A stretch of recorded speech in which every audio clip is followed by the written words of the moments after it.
Good evening, ladies and gentlemen. My name is Adam Kwame. And my name is Patience Williams. We'll be your hosts for this evening. It is with great honor that we welcome you to the 2014 University of Maryland Black Monologue performance. The Black Monologues were first introduced at the University of Maryland by Haley Haywood in 2010. At this time, Ms. Haywood was the Black Student Involvement Graduate Coordinate at the MICA office. Based on her experiences at Clark Atlanta, she decided to bring the Black Monologues to UMD. This evening, we have an exciting list of performers who will present their unique perspectives on what it means to be Black through a series of introspective monologues. Without further ado, we present our first performer, Bria Morante, with her piece, 11 Reasons Why Identity is Hard.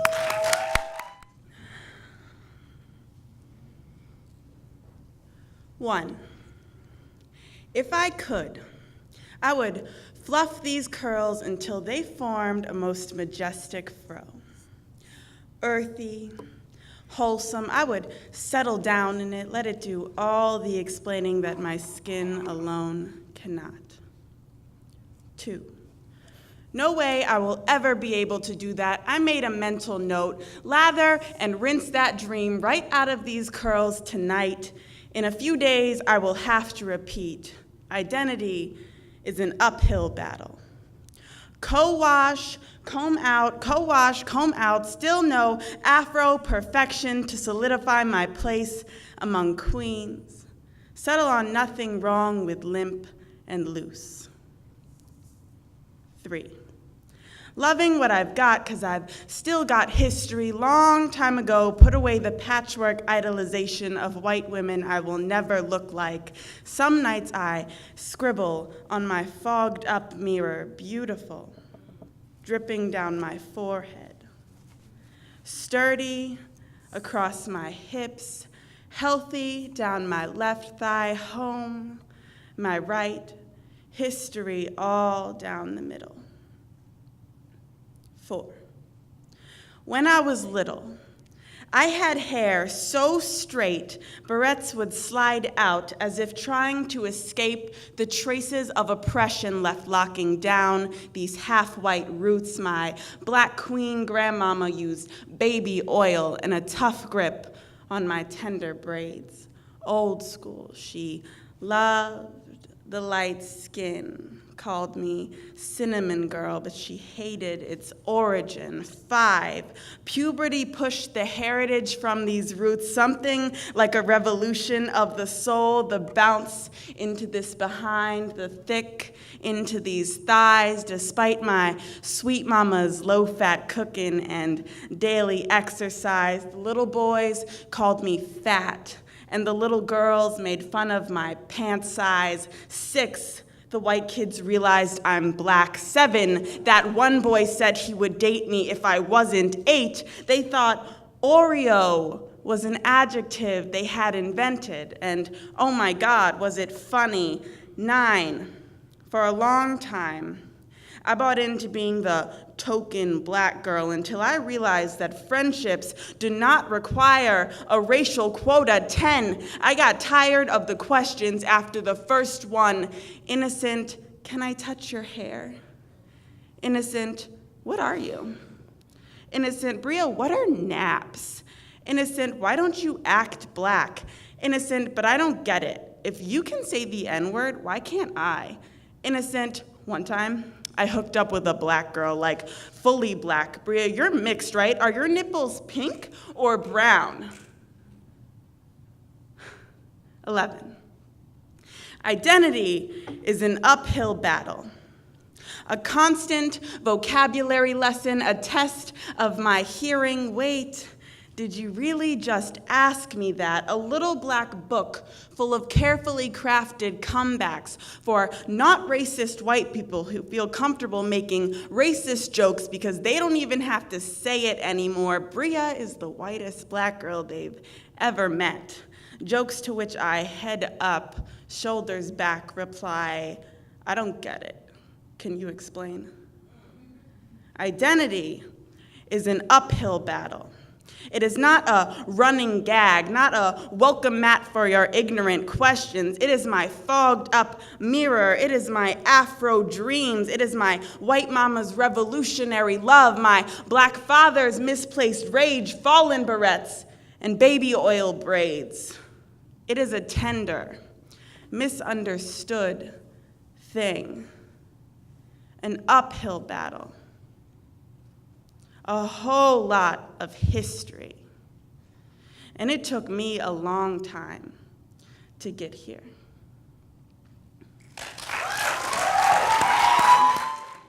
Please join us in welcoming to the stage AJ Asante with her poem, Hero.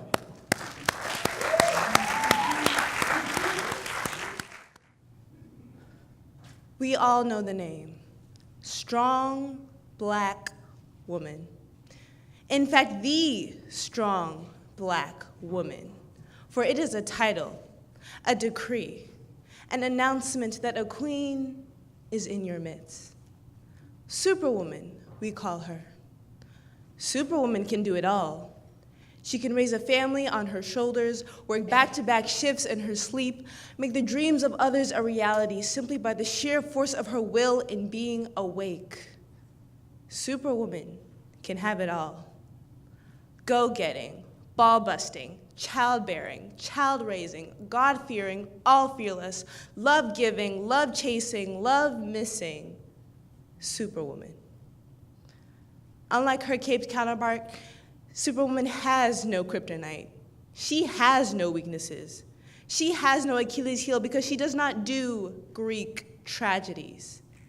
She is not to be rescued, she rescues. She is not to be saved, she saves. So unlike Superman, who has done his deed for the day, goes home, puts his cape away with a pair of horn-rimmed glasses, can keep the villains at bay, you, Superwoman, on the clock, remain. For all in a day's work is all day of every day for you, sweetheart. You have no secret identity. This is your identity. There's no time for Clark Kent. What do you think makes it so hard for you to find your Lois Lane? Because what is a black woman if she is not strong? What is a black woman if she can't handle it all? What is a black woman if she considers just for a moment that maybe, just maybe, the weight of the world is too much for her alone? Strong black woman, there are times where you will fail. Strong black woman, there are times where you will give up, where you will disappoint, where you will break. Strong black woman, whoever told you you couldn't? Whoever told you your weakness was not allowed? Whoever told you that a tear was never to touch your cheek, that your knees were never to hit the ground, that your voice was not to break when the words were not enough to handle the pressure upon your soul? Whoever told you that your weakness was unacceptable? Woman, all woman, you are a phoenix. Yes, there are times where you will be burnt to ash, yes, but you will rise again like the sun, radiant and warm and beautiful and weak and strong and everything else, for you are it, and it is all. Please join us in welcoming to the stage Whitney Wilson with her piece entitled Double Consciousness. My mother once told me, "You are not like them. You are black and you are a woman, and the world will never let you forget." And I didn't understand why the world would care. And while the planet Earth may not give a damn about my gender or my color, its inhabitants do. And with each passing day, that group of them grew bigger. And the bigger and bigger that group of them became, the more I wanted to be like them, while at the same time trying to figure out what made them better than me. They were the toy on top of the shelf, and I was the child that could stretch and strain all I want, but never reach it. And the more I stretched beyond my reach, the more I conformed, assimilated, denied myself, the more I struggled inside to realize I am not them, and I will never be them. You see, I don't want to think that I only got into college based on the ethnicity block that I checked on my application, but I do. I don't want to think I could ever be denied an opportunity based on my color, the physical representation of my ancestry and my history. But I do. I think, and I subconsciously alter my behavior to accommodate my double consciousness. Like a magic trick. Coming to the stage, the amazing shape-shifting girl. Without batting an eye, she can cue that blank smile and have an extended vocabulary to become the educated black girl that dispels every ounce of ignorance you think she may have based on the tint of her skin and the kink of her hair. Ooh. Now she can roll her neck with impeccable precision and has extensive knowledge of the language known as Ebonics. Ladies and gentlemen, a round of applause for the girl who can conform to anything you want her to, but she has yet to finish sculpting the mold that she wants for herself. Double consciousness breeds confusion, not clarity. Being hyper-aware of just how exactly you don't fit in. Striving to conform while at the same time trying to validate your blackness. Just wanting to exist and succeed without your color being a factor, but knowing that it always will be. Our double conscious mind fights to be one, like a boxing match mediated by our subconscious. I want a good, clean fight, you say. No hitting below the belt. But the time you were told you'd be lucky if you graduate high school was a sucker punch to the stomach. The time where you walked into class and were met with surprised and confused faces when you're only one of two black kids in your engineering class was a kick to the groin. And the time you forgot where you came from and thought you were too good to turn around and help the poor black folk was almost a TKO. But you see, the beauty and the curse of this fight is that both opponents are too stubborn to give up. They are too prideful to lay on the mat and let the other be the victor. And the mystery lies in who will win, the Negro or the American. And personally, I just hope for a draw in order to avoid mutually assured destruction. Thank you. Up next, we have Adebimpe Atanda with her piece, I Am.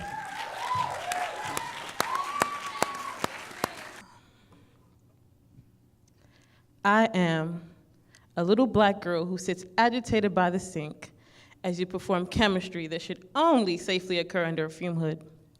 And you coat my hair until the strands relax and my roots release all the traces of all the black faces before me. And all that's left is an illusion of good.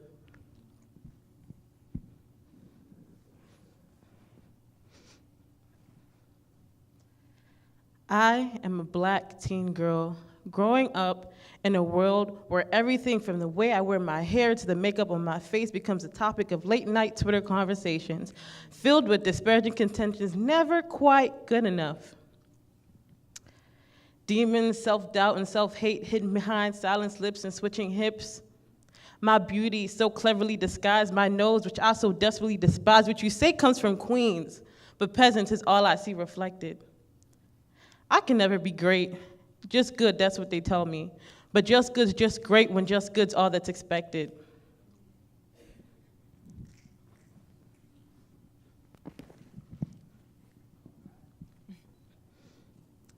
I am a black woman whose belly has begun to grow full, 1 month, 2 month, 3 month, 4. My belly grows round, my heart bursts forth. My baby.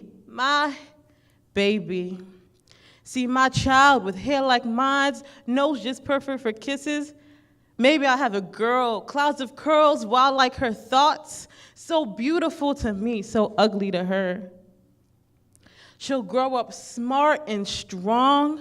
I'll watch as she fights herself, the demon's eyes so deeply buried, reflected in the mirror she looks. I watch as she tries to find her worth in a world that doesn't even know her worth. But maybe I'll have a boy. Eyes diamonds that match mine, irises the deepest brown that anyone who stares long enough drowns. I watch as he grows from riding bikes to kissing bruises. I'll tell him, when you walk home at night, walk on the other side of the street. When you're stopped by the police, cooperate, don't resist. And every time he goes to the corner store to get a treat, I'll pace the floor, I'll watch the clock and wait. Visions of Oscar, Kendrick, Trayvon dance in my mind, hoping that in 20 minutes I'll be greeted with a smile and a, hey mom, but prepared for a knock on the door. And I'm sorry, ma'am. But my biggest fear of all, whether it be a boy or even a girl, is all their lives, all they'll ever be told is excellence is the exception and not the rule. Thank you. Up next, we have Micah Hernandez. He will be performing two pieces, PG and Truth. The other day, I tried to buy Truth on iTunes, and I couldn't find it. So I got inspired and wrote this. You can't buy truth. I hope you enjoy. You can't buy truth on iTunes. If you could buy truth on iTunes, this would imply that you sought out the truth with the intention of listening to it. It would imply that iTunes offered the truth amongst its vast catalog of lies and stereotypical, pay attention to this word, stereotypical bullshit for the people to listen to. You can't buy truth on eBay.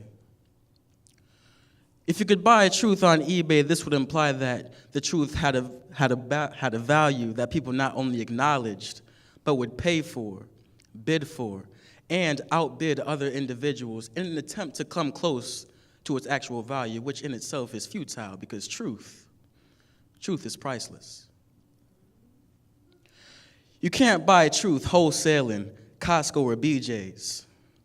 If you could buy truth wholesaling Costco or BJ's, this would imply that not only is the truth readily available, but that there is an abundance of it. An abundance of truth so vast and so endowed and populous, it actually diminishes its retail value. An abundance of truth so vast and so endowed and populous, ain't enough club members in the world can buy up all this truth. There's so much truth to go around. You can't buy truth on the free market. You can't buy truth on the free market because there's no market for it. People don't buy truth. People buy what you sell them. People buy what you tell them. But you can't tell them the truth because if you did, they'd wise up and wonder why there's a price tag on a free resource. You can't buy truth. You see, the day that we buy truth is the day that common sense is worth dollars and cents, and the prices of the priceless can be seen fluctuating on Wall Street for shysters to make their profits higher and their tides lighter. You can't buy truth. You can't buy truth, and if you did, believe you me, you would have overpaid for it, and the cashier would shortchange you.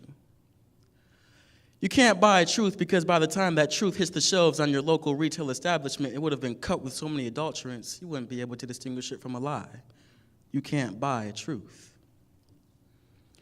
You can't buy truth, but this is not to say that you cannot acquire it. Truth can be found when you ride the metro from Anacostia to Georgetown and you realize what the true definition of gentrification really is. Truth can be found when you realize that the PG County Public School Board of Education would much rather send their children to a Montgomery County private school than the PG County Public School. Truth can be found when you realize that Trayvon Martin wasn't the first black boy to be killed on the basis of racial profiling, and that a whole nation can be aware of an issue that persists. And that awareness just isn't a substitute for action. You see, we come across truth every day, but the lies in our lives tell us, don't buy it. And we listen. You can't buy truth. Thank you.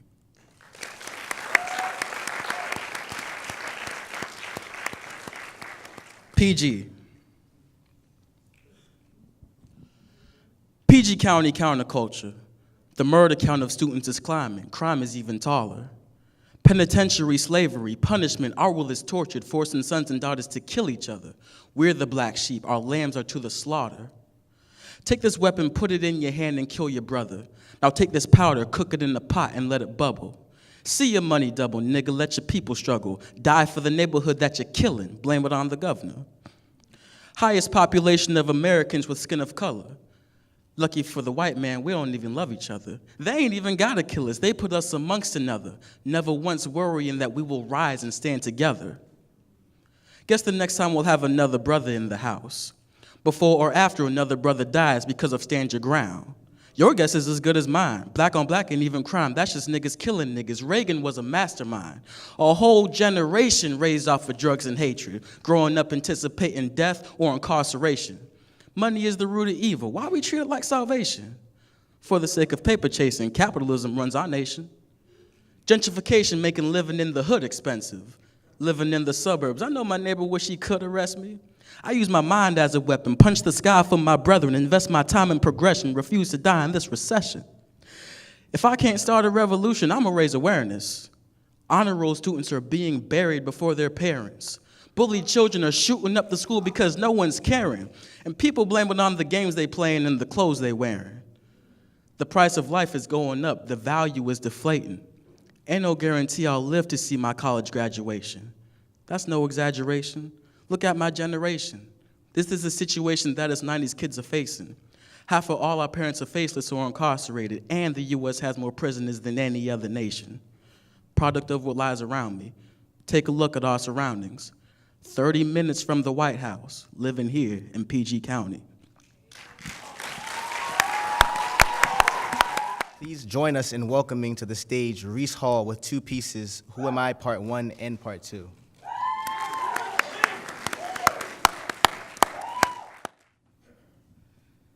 Yo, confliction eking from my crevices. Never know what's gone until I'm suffering from deficits. Life feeling like one big budget cut. Ashamed of who I am and so I cover up.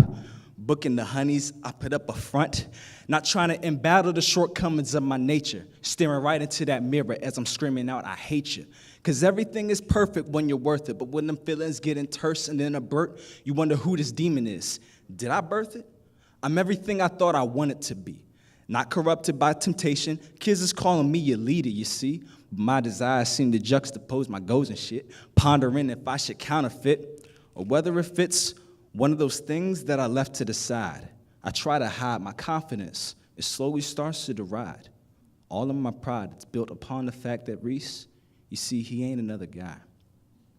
So then I ask myself, who am I? I ain't gonna sugarcoat the message or speak in no subliminals. The world says they want a black dude. I'm thinking, really though, I've been in this predicament at least 1,000 times. And each and every one of them, they said the same old lines. Reese, you got something different. A good head on your shoulder. We love your motivation. Chip you carry like a boulder. The type of guys girls will want to marry when you're older, but you're too stiff at times. Why don't you let me mold you? Well, maybe it's because the things I've seen over the years have stricken me into sadness, so I've suppressed all my tears and that my fears have become a compass of comfort, a constant reminder. It's funny how others can come to define you. I'm so paranoid, not trying to make all the same mistakes in my poppy.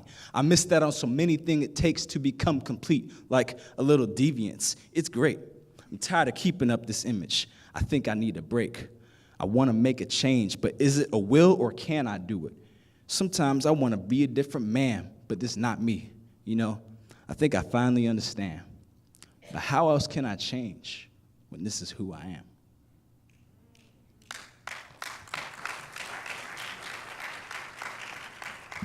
I'm still in the process of trying to come up with my rap name, so if you think ASAP Reese or Two Reese or Chief Reese would be the best, nah. All right. But when I got to college, I kind of wanted to start discovering new things because college isn't about just getting an education. It's about socializing. It's about realizing the real world. And as a result, I started stumbling upon this new kind of music, like spoken word. And that was that stuff that you used to pick on all the little kids about when you was in high school, that little kid who thinks he's all stylish or whatnot. But I stumbled upon my mom's old album archives, and I found a new artist that a lot of you probably think has been out for ages. Her name is Yugioh.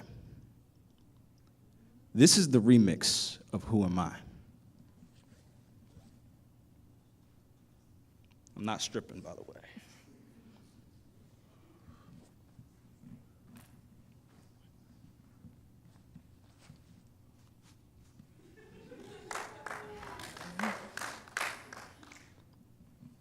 That lady, Yugioh, I just gave you a little story about. She inspired me with her words, not her rhythm or her rhyme. She spoke a phrase. It resonated with me. It goes, I am not my hair. I am not this skin, but I am the soul that lives within. Now, you're probably thinking to yourself, what the hell does this mean? I am not my hair, I'm not my skin. I'm Reese, I don't even have any hair if you didn't notice. But you gotta search deeper beyond the words, because if we just look at the surface, you would think to yourself, what does this mean? You are not just your hair. You are not just your skin. But guess what? Damn it, they are a part of you, and they will go with you wherever you do. Now, we have a privilege of attending University of Maryland. We have a privilege for living in a nation that has passed legislation that we have the presumptive owners of this essence of equal rights. I don't know what that means. Thank you. But you see, just because you possess this ability does not mean that you are allowed to cross into the dangerous path, this thought that it's 2014. Race does not matter. Race is invisible. Hell, race is non-existent. Because guess what? I might come up here and tell you guys, I go to Maryland. The problems that I face as a black man couldn't be any different than my fellow white sister. But guess what? While we're sitting here trying to compare our struggles and trying to undermine our differences, we forget what makes us who we really are, our unique qualities. Because guess what? When I go out, I rep this hat. You know I go to Maryland. But what about the things that I don't rep? This skin, this blackness that you see before you on my body. This skin is something I have pride in. It is not something that I use as a weapon to throw up in the face of my enemies. It is not a shield that I use against inflammation, but rather it is a crown that I wear upon my head in jubilation, from the bottom of my heart to the soles of my feet, symbolic of coronation. You ought to bask in the reality that we are the sons and daughters of kings and queens, royalty not just in title, but in spirit.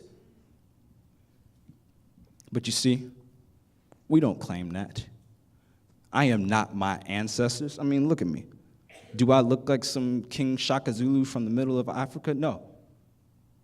But I would never stand up to it. Now, would I?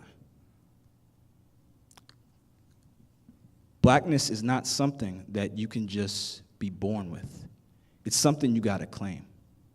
Those ancestors you have, you must take hold of them. Because you don't. There are those out there who do. You know how I found that out? I walked to my friend Michael's house. He lived down the block. Now you see, Michael and me, we thought we were different because we were both racial minorities. We thought the struggles that we saw were the exact same, but guess what? The difference between you and I, when I step into Michael's house, when I eat his food, when I see the murals on the wall, when I hear the language that he speaks, it is the embodiment of the culture that he places value in. When I ask Michael to point at a map, he knows exactly where he is from, but guess what he tells me? He does not say, I am Michael, the El Salvadorian. He says, my name is Michael Estevez, and I am the son of proud El Salvadorian descent, because I know my roots. Do you know yours? No, we don't claim them, because we hasten to be a politically correct society that is willing to sweep all those unique qualities of us underneath a rug to be accepted. Go ahead and do that, because you want to be accepted. But guess what? The rest of the world, they aren't scared to tell you who you are. When I step into an office environment, I can have on a business suit and tie, be the most official man in the world, but guess what they see? I'm a nigga with a degree. I don't like it there. I'm not comfortable. So when I leave that office environment and I go somewhere I think I know, way back to my old home on the block, and go into the barbershop, guess what I am? I'm a nigga with a degree. You know, I really wish they would say, that's my nigga Reese, he got that Audi, yo. But amongst all of these labels and monikers by which they use to define you, do I accept them? No. I hasten to disagree. Because you know what I do claim? A black man trying to succeed? That's just a part of me. Because at the end of the day, I am always Reese. So enough of my parts. Let's start with you. You want to focus on your parts? How many of y'all have ever gone down past the Mason-Dixon line in this 2014 area? Take a trip on Route 66, as the old folks likes to say. How many of you have gone to Mississippi, to South Carolina, to Georgia in this era of equality? If you haven't taken that experiment, go down south. Go with your grandfather. He'll teach you a lot. Walk into that McDonald's. Go in there. Do what you came to do and order a cheeseburger. And once you've got it, go down and sit to your table. Ask your 80-year-old elder to join you. And do what you came to do and eat that cheeseburger. And when a white man, only 5 years your elder, walks up to your grandfather and calls him with all his audacity a boy, do what you came to do and eat your cheeseburger. And when you get back to the University of Maryland campus and you step on that classroom field and you look in Geospatial Technology 140 and you are the only person of color you see within 100 yards, do what you came to do and pass that class with a C-.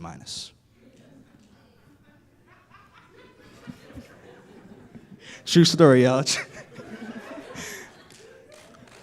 But all jokes aside, when you get that degree, go ahead and post it up on your wall, because you know what? You did it, and you should be proud. It was no one else but you, right? That's what they always tell you to do, to be proud of your accomplishments, to be proud of your monetary success. But whatever you do not dare forget who you are, what got you there. Because after all, you're just a sum of parts. You know what my parts are? I am the part of a single black mother who gave up her dream of attending a college or a university so that she could raise her son. I am the part of a father who has never met me, never sent a picture for me to even know what I look like, but yet has never missed a child support check in 18 years. I am the part of an older biracial brother who got picked on as a kid and felt as though he had to shape his identity to face what society asked of him.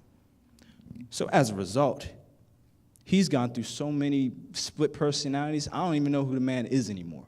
He went through his Bone Thugs in Harmony, I'm Busy Bone, rapping real fast phase. He went through his Egyptian scholar with the hieroglyphics phase. He went through his Muslim most dedicated to my religion phase. He went through his Dragon Ball Z Kamehameha phase, his sign language interpreter phase.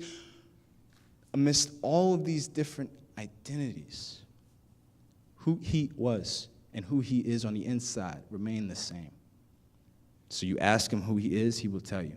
My name is Chris Aaron Principe. I am not black, I am not white. But these colors that they use to define me, they nothing more than make up my identity, my drawing board of success. My life is a canvas that the world has drawn upon, and I claim it.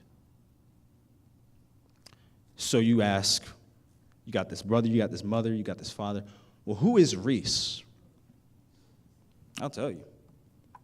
Reese is nothing more than a chocolatey delight with a luscious peanut butter center. Ladies, I am free after 9 o'clock tonight. Remember, I'm a rapper, so I got that record label. But what is Reese beyond the surface? I'll tell you what it is. Go look up a little bit of Welsh. Reese means enthusiastic. Reese means hero. And while this burden that I was given may scare the hundreds of other people. I am proud to say that I live up to the honor that was bestowed upon me when I was ascribed this title. My mother has a lot of talents, but premonition is not one of them. No, this is something that I must live up to. So we've defined all these things about who am I. So I must ask, who are you? And before you answer, what are you trying to do? Well, if you don't know, I'll give you a little clue in closing. You are what you claim you are. You are what you live up to. And that could be a diverse amount of things. But don't you dare forget, you are black. You ought not be ashamed. You should be proud of where you come from. And wherever you go, take it with you. Now, go live up to it.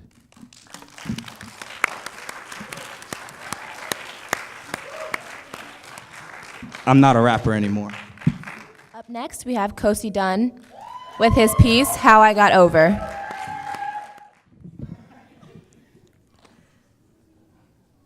I flipped 16 bars like 8 balls, and that's only half of the math. Half of the fact of the matter is flow fire to most matter at ash. I do hate to ask, but tell me, who go harder than that?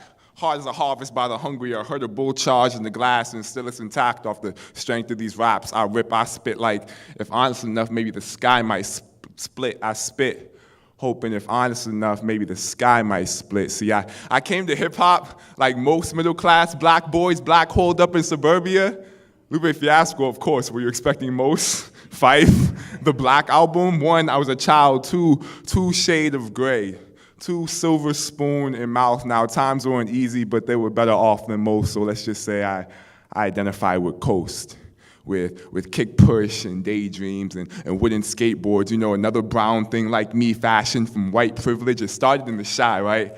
Common, Kanye, but double back to Bed-Stuy, to Brooklyn, refugees and J Dilla, Q-Tip, Quali down to 50, to 3 Stacks and Big Boy, Tupac, Postmortem. My headphones a cross-country crash course on Hungry. You know, bass beats for breakfast, steel bars for supper, a space-time explication on disillusioned yet disenfranchised, crowding the 4 corners of my room, so I tried to rap. Came off more masquerade than masterpiece, a masterpiece. See me and struggle on 2 opposing sides of the glass, so I begun to craft fact.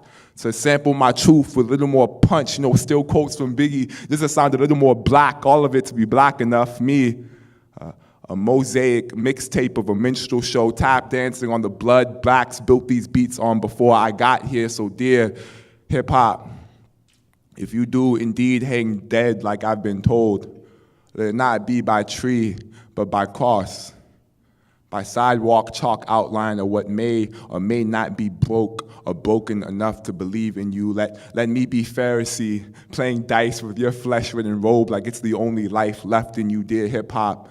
I've been to your funeral so often, I know the eulogy by heart. And for so long believed how I grew up begot my silence. Dear hip-hop, I do not know if you are my place to speak. I feel like stranger in my own home, mouthing out your hymns as if they were not fashioned for my quivering mouth. Dear hip-hop, I confess, I do not believe you were made for me. For little boys unbaptized by Glock, lyrical prodigy apologies like prodigal sons, like tragic mulatto tropes, like whirlwinds of pride in face of privilege, in face of prejudice, in spite of self, yet self-effacing. But dear hip-hop, I bump you most days regardless. Like I'd rather be in this booth than on my block. Like I could rap the ground and reawaken all I've lost. Like I've got the audacity to say I've lost anything. Like, I'm not so far removed from the music that so far moves me. Dear hip-hop, some days you don't move. Some days you are just words. Sometimes you can be word up, word with God. Every day, my favorite gospel, a creation story in free verse and free fall, all too aware of our own gravity, yet still unfettered. Dear hip-hop, if honest enough, every day you are I, a more timetable than dividing line, multiplying breath to feed 1,000. You, hip-hop, are a light on both sides of the sidewalk. a crack in the corner of my mouth, not afraid to speak up and split the sky wide open.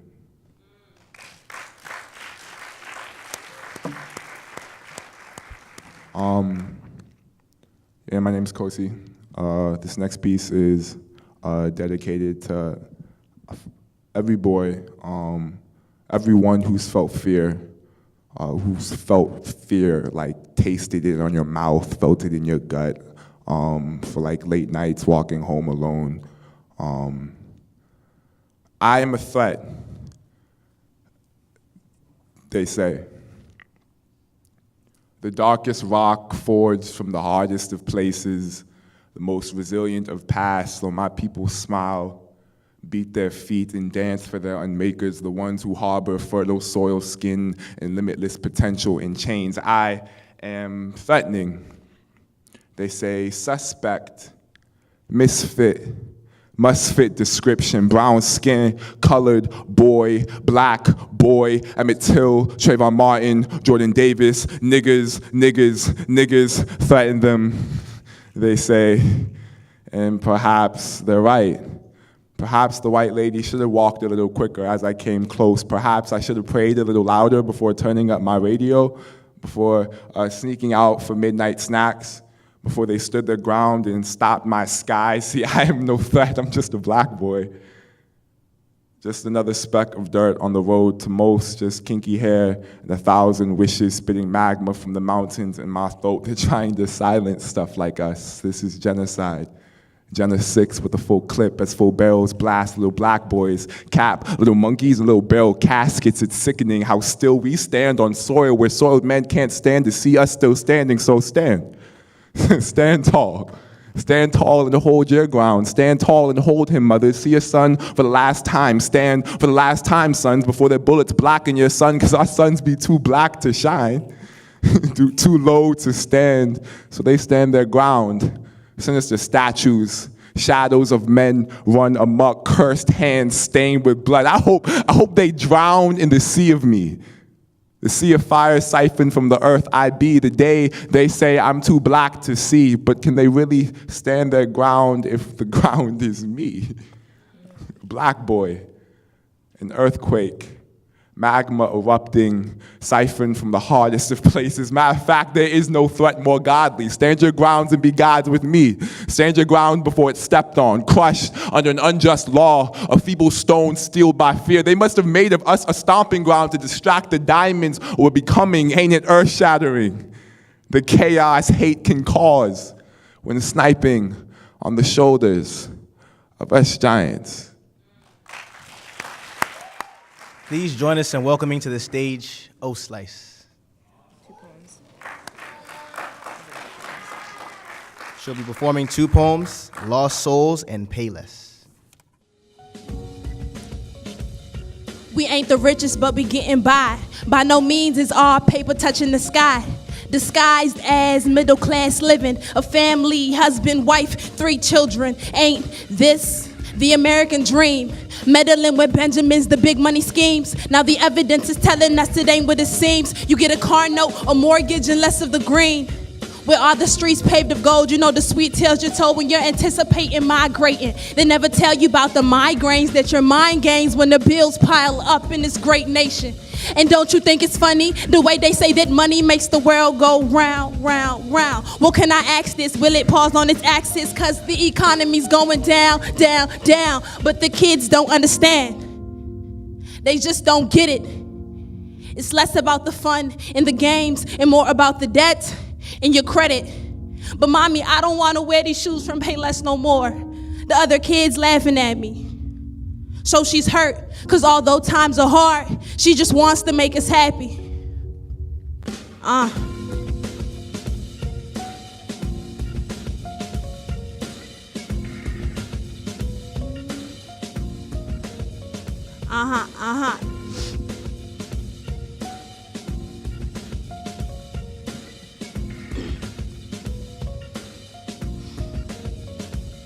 We ain't the brokest, but we struggling. Never knowing when the money's coming in or if it's finna come again. One minute we have it, the next minute we trying to grab it. Family feeling like we juggling. See, I'm a little older now, I understand. Money is in high demand, but we got a low supply. But I cannot complain, cause people living in darkness you couldn't imagine or fathom even if you closed your eyes. So you know I try to act like it don't affect me, but I indirectly drop hits when I can. Swallow my pride, I can, but I can't bring myself to swallowing them off-brands.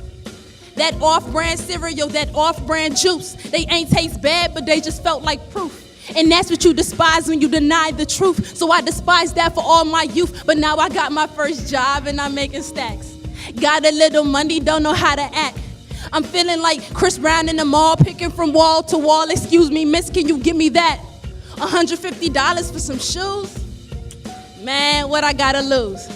I buy them cause I like them, but a part of me partially purchased cause I feel it's something I just gotta prove. Cause it used to be airwalks and shacks. Airwalks and shacks. When I walked in, I heard them talking, they was marking like, yo, those are awfully whack. Now a couple years later, got them off of my back, cause everything I'm buying, it is off of the rack. But when I look at the facts, what is awful is that the very same thing got my best friend attacked. The very same thing to get these young niggas blasted. The very same thing got me feeling fantastic, and it's worse because I know better. And I ain't doing no better. Soon as I get my dough together, I'm out the door to get that patent leather. It's no accident we're passionate, the logic is basic. What we lack in our lives, we buy things to replace it. That makes us slaves to the big corporations where corpses with clothes on. Come on, dog, we're naked. We stand in the line because we in love with those laces. These shoes are like shackles. It's time that we faced it.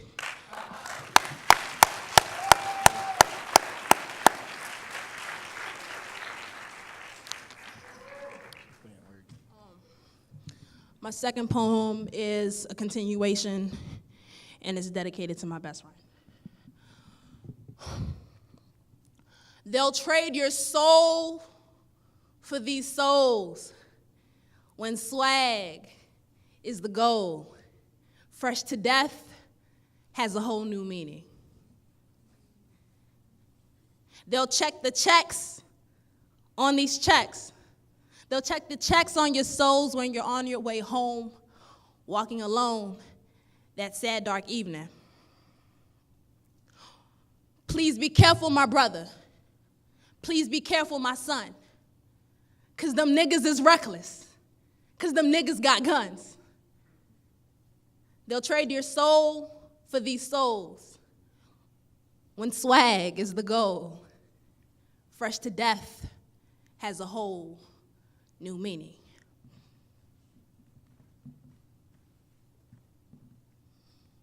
Lost souls.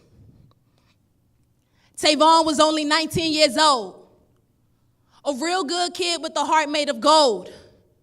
One day he met some killers and their hearts were so cold because they liked what he was wearing, they snatched up his souls. But in more ways than one, because they took him off his feet, 2 gunshots to the head left him laying in the street because he put up a struggle. He just wouldn't let them take him. So they pulled out the strap to let him know they wasn't faking. Wrong place, wrong time. No rhyme or reason.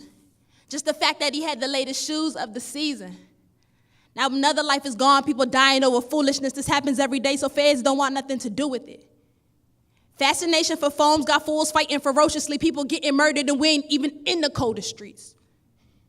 These Jordans too important, so you know whenever those release, another family's crying because their fam is dying. Rest in peace. Tavon was my boyfriend, the love of my life. He was my future husband and I was his future wife. They said we were too young to know love. We should wait until we grow up. Now I just want to blow up because they shot him down in cold blood. These thugs faking like they got money but acting funny. See, I was robbed too, because look, they took him from me. Tavon was a sweetheart. He had no enemies. Just know that he was more of a man than y'all will ever be. Tavon was my son, my one and only child. He was the reason why I lived. He was the reason why I smiled. I hope his death haunts you cowards. He had a full ride to Howard, now he's gone. What a shame, you killed him for a brand name. They're jumping for these jump mans. You want to hear a sad fact? The Nike logo starting to stand for check behind your back. At the end of the day, I wish my baby was still alive.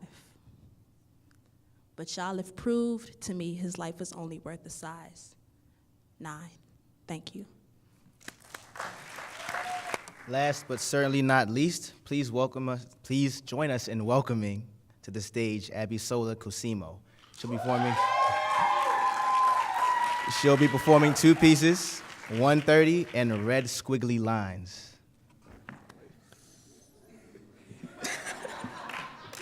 And that brings me to poem number 1, red squiggly lines. My name is Abisola Coretta Ikushimo.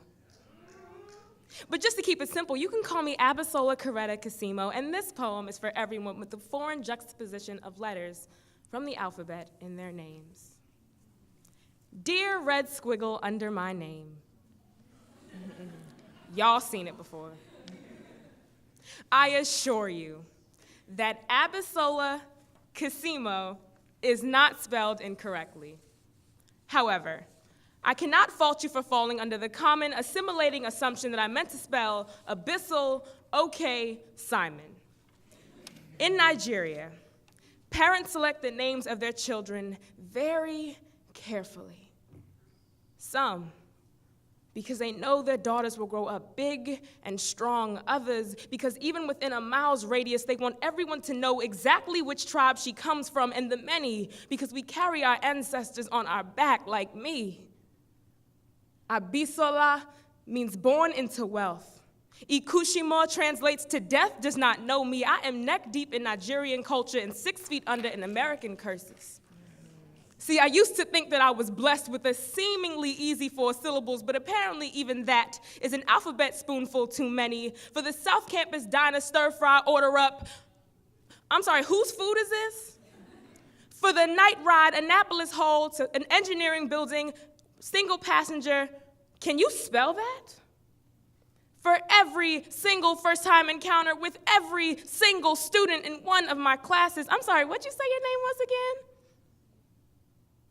For the professor, who exasperatedly looks at the attendance sheet. Then, instead of calling the next name on the list, written using the same standard 26-letter alphabet as everyone else's, she screams, I'm really sorry if I mispronounced the next name. I see beadlets of sweat forming on brow. Mounds of cotton balls fall from her mouth, stealing the saliva. She blinks. Unsure if she read the name correctly, I think to myself, my name must be an onomatopoeia. It must be like boom in their throats. It must hurt to say it. Their tongues must contort and writhe as if battling an exorcism. Maybe they think my name means become extremely uncomfortable. Maybe my name means become extremely uncomfortable. Here, I call out, wanting to end the suspense. The teacher, she screams, oh, thank you, Abby. And a part of me weeps silently. The professor, noticing the sadness resonating over my face, asked me, is there something wrong? Yes, I reply. You see, some people search their whole lives for their meaning, and Nigerians have it handed down to them at birth. You see, Abby doesn't mean anything in my language.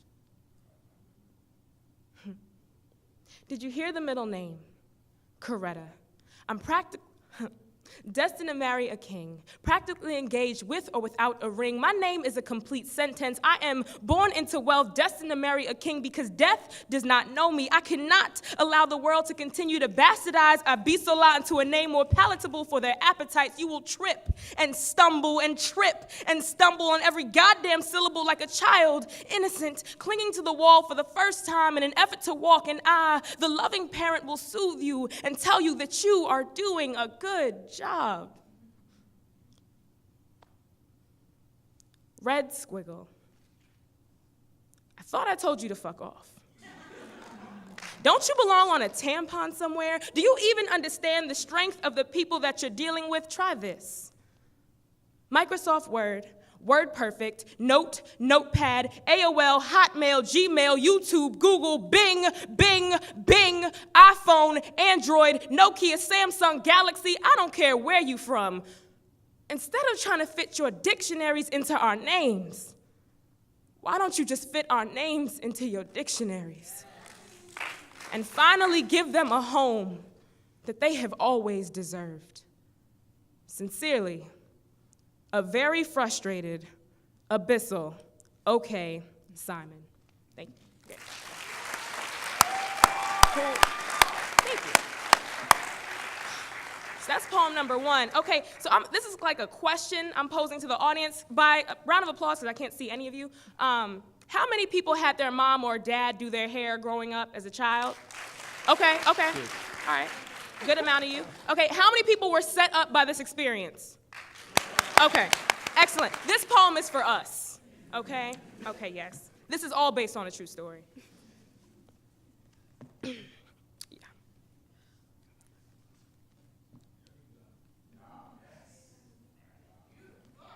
Yes. I woke up like this.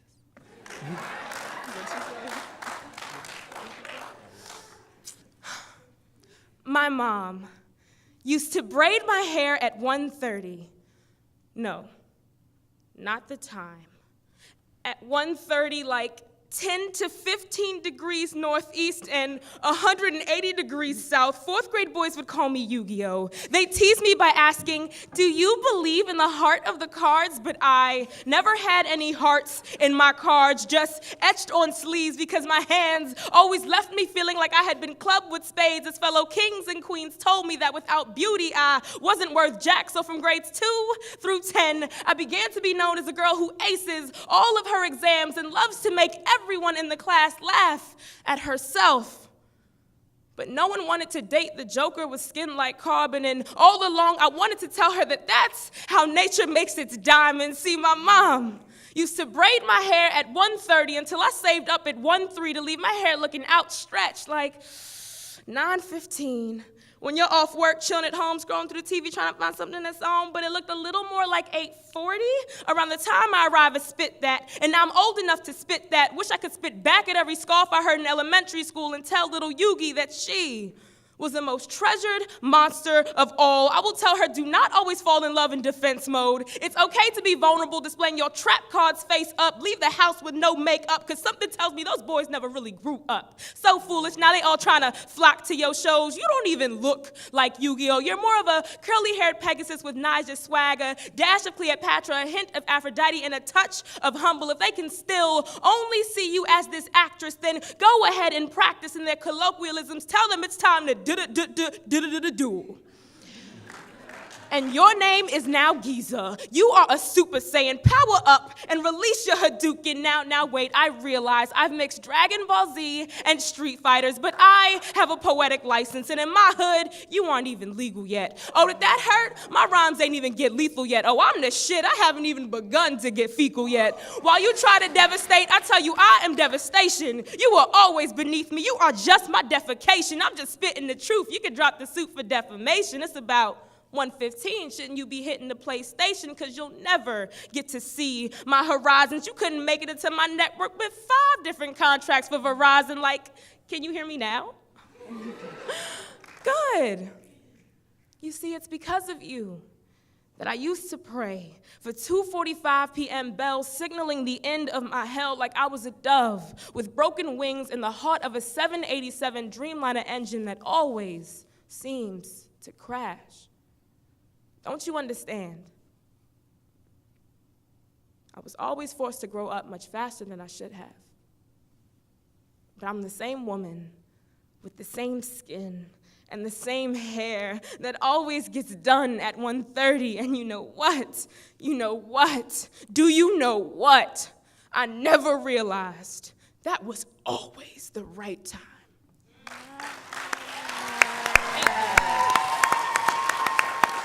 Did you guys enjoy yourselves? All right. Well, before closing, we'd like to give a special thanks to the Micah office as well as Ms. Afua Dennis, who was the program coordinator for this year's program. We would also like to give special thanks to the Erasables, who provided theatrical guidance and coaching. Last but not least, we would like to thank all of you for coming out this evening.